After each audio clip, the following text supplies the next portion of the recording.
সম্মানিত আহ্বায়ক 95 নং ওয়ার্ড যুবদলটাকে মডেল হিসাবে ঢাকা মহানগর উত্তর আহ্বায়ক সদস্য সচিবকে আমরা উপহার দিতে চাই। আমরা ভাষানটেক থানা যুবদল একটি সুসংগঠিত দল। অনেক কর্মী আছেন তার মাকেও দেখতে পারেন নাই। অতএব আপনাদের বলে যাই, যারা 28 তারিখের পরে আন্দোলন সংগ্রাম করেছেন, যারা 28 তারিখের পরে রাস্তায় অ্যারেস্ট হয়েছেন, তারাই এই দল করবেন। কোন অনুপ্রবেশকারী, কোন বহিরাগত এই দল করার এখতিয়ার রাখে না ইনশাল্লাহ। হয়তো মনে থাকবে আমার আহ্বায়ক সদস্য সচিব আমাদের যুগ্ম আহ্বায়কের নেতৃত্বে আমরা যখন প্রতিবাদ করেছিলাম পুলিশের সেই কামান, জয় কামানটি সেই আঞ্জুমান মফিদুল ইসলাম থেকে পিছু হেঁটে রাজমহল শাখা পর্যন্ত গিয়েছিল, আপনারা দেখেছেন হয়তো। যদি আদর্শিক ভাইরা আসতো তাহলে কি এই জায়গাগুলো খালি থাকতো? তাই সকলের উদ্দেশ্যে বলতে চাই, আপনারা ধান ছিটিয়ে কবুতর আনার চেষ্টা করবেন না। ধান ছিটিয়ে বাজ পাখি ধরা যাবে না। টাকা দিয়ে অনুপ্রবেশকারী আনা যাবে। জাতীয়তাবাদী যুব দলের আদর্শিক ভাইদের কিন্তু কিনতে পারবেন। আমাদের সেলিম ভাই, সেলিম মামুনি বলি, তারপরে আপনাদের আহ্বায়ক বাচ্চু, এই 3 ব্যক্তির কারণে এই ভাষানটেক থানা যুবদল এখনো কিন্তু স্ট্রং। এই 3টা ব্যক্তির কারণে।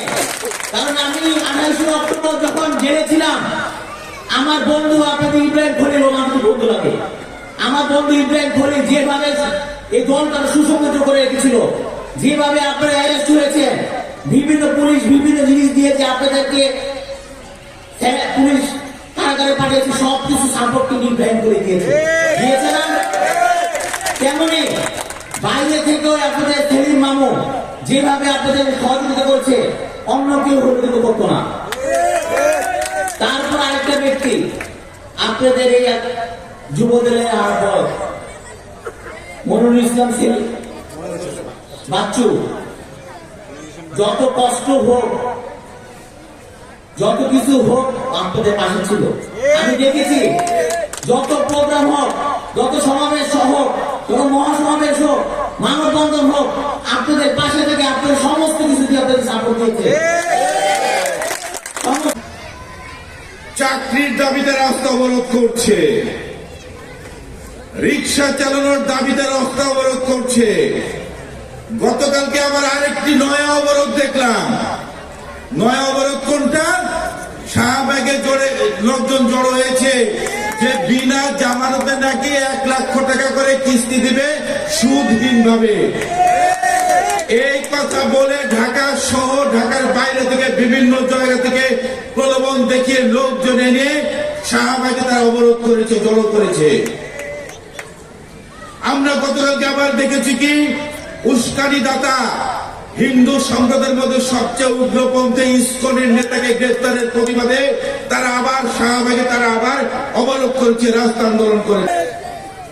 আপনারা যদি ভেবে থাকেন বাংলাদেশ জাতীয়তাবাদী দল বিএনপির সুসময় এসেছে, ভুল ভুল ভুল।